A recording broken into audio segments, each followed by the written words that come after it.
Assalamualaikum warahmatullahi wabarakatuh. Bertemu kembali dengan saya Sri Supartiningsih. Kali ini kita akan membahas tentang permasalahan karakter peserta didik. Permasalahan karakter peserta didik yang terjadi di negeri maupun belahan dunia lainnya bukan sebuah masalah yang hadir dalam waktu sebentar. Sebagai guru, penting bagi kita untuk mengenali berbagai permasalahan karakter yang ada supaya kita dapat merancang strategi khusus untuk mengatasinya.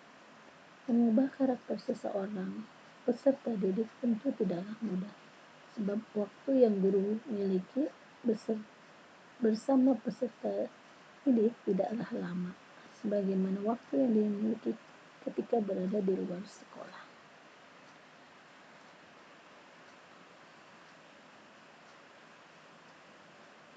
Kita pelajari dulu apa itu karakter. Menurut Pusat Bahasa, karakter itu adalah bawaan, hati, jiwa, kepribadian, budi pekerti, perilaku, personalitas, sifat, watak, temperamen, atau tabiat.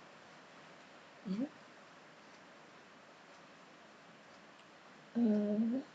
Karakter itu adalah bawaan seseorang dari masih dia di dalam kandungan. Ya.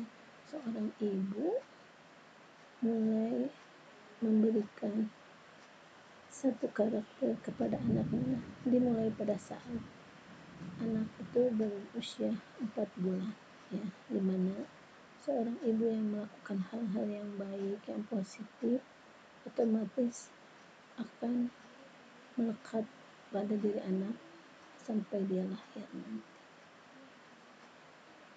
Baik, permasalahan tentang karakter yaitu kurangnya teladan. Ya, salah satu hal yang menjadi pendidikan karakter tidak bisa tertanam dan menancap mendalam sebab ketidakadanya teladan di lingkungan peserta didik.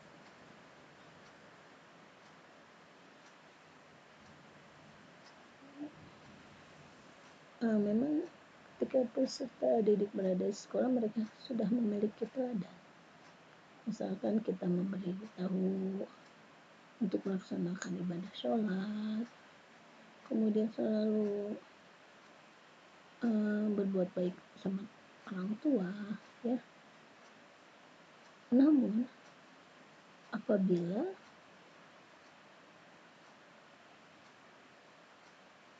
tidak dilakukan lagi di rumah, ya, atau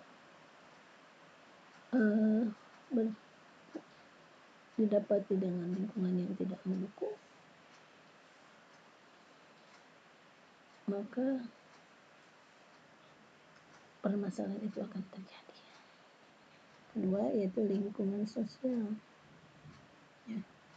Pendidikan karakter dibangun di keluarga maupun sekolah menjadi terhambat apabila pembiasaan tidak dilakukan, ya, antara di sekolah dengan di rumah atau di lingkungan di mana dia tinggal, ya, maka akan menjadi permasalahan karakter. Yang berikutnya adalah pembiaran massal.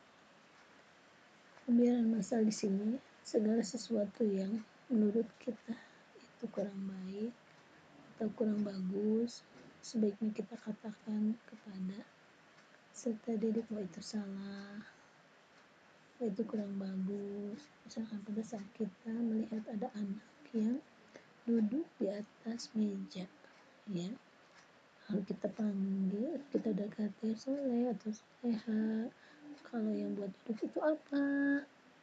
Kursi, ya. Kalau meja itu buat tempat meletakkan makanan, buat mencari ilmu. Jadi kita beritahu kalau meja itu bukan buat duduk, yang buat duduk itu kursi.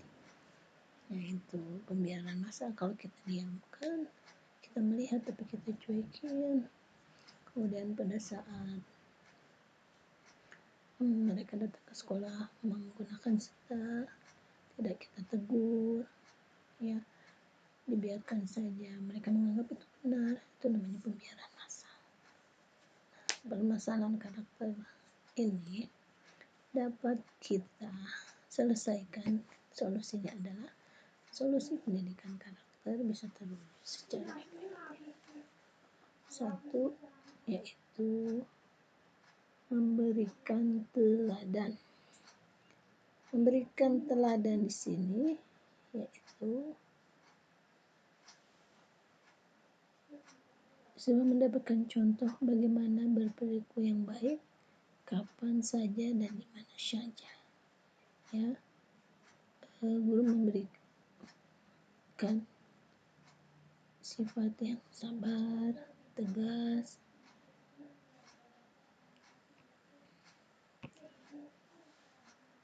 Yang kedua, memberikan penghargaan.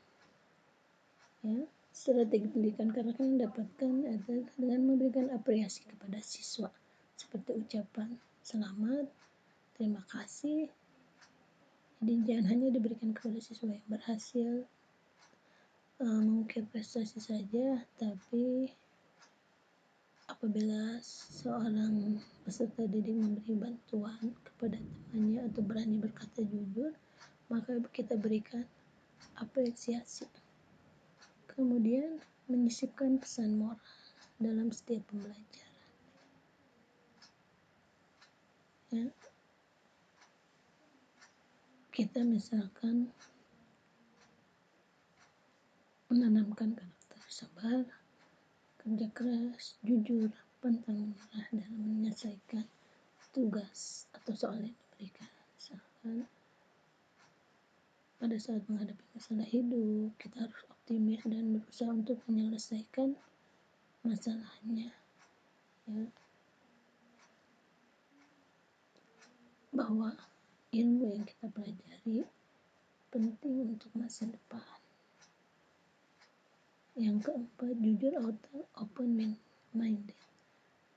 Mau mengakui kesalahan.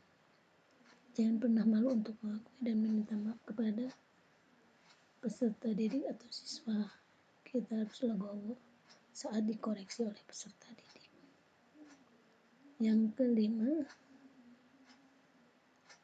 mengajarkan sopan santun, menerapkan 5S. Salam, senyum, sapa, sopan, santun, diajarkan dengan teladan.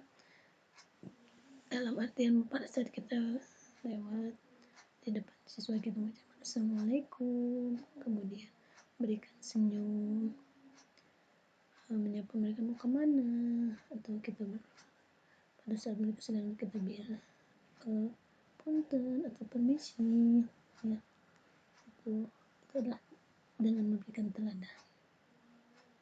Kita mengajarkan sopan santun, yaitu 5S. Kemudian menanamkan sifat kepemimpinan atau menanamkan leadership. Jadi misalkan kita buat suatu kelompok di mana di situ harus ada ketua, ya, yang memiliki tanggung jawab terhadap rekan-rekannya atau kelompoknya, ya, bahwa seorang itu adalah seorang pemimpin, mana nanti pada saat menjadi ibu adalah pemimpin buat anak-anak, bagaimana mengajari, ya. Pemimpin itu adalah suatu pekerjaan, kita harus bertanggung jawab atas pekerjaan yang kita lakukan, ya. Kemudian adalah menceritakan pengalaman inspiratif, ya, baik itu pengalaman pribadi, ya, dalam berupa keberhasilan ataupun kegagalan. Misalkan contoh tokoh-tokoh yang inspiratif, ya. Nah, itu yang ke-8 terakhir, melalui kegiatan literasi. Ternyata literasi itu tidak hanya membaca. Dengan membaca kita bisa membuka wawasan, ya. Kemudian juga kita bisa menghilangkan beban, ya. Terus dengan membaca atau literasi kita memahami informasi, ya, membaca dan menulis itu. Dengan membaca kita bisa memetik pelajaran dari buku apa yang kita baca.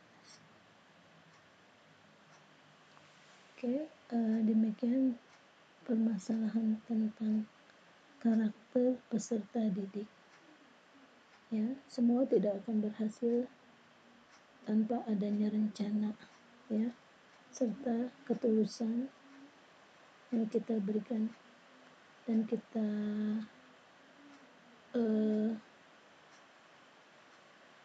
tanpa memberikan contoh atau teladan, semua solusi tidak akan dapat kita wujudkan. Terima kasih, semoga bermanfaat. Wabillahi taufik wal hidayah. Wassalamualaikum warahmatullahi wabarakatuh.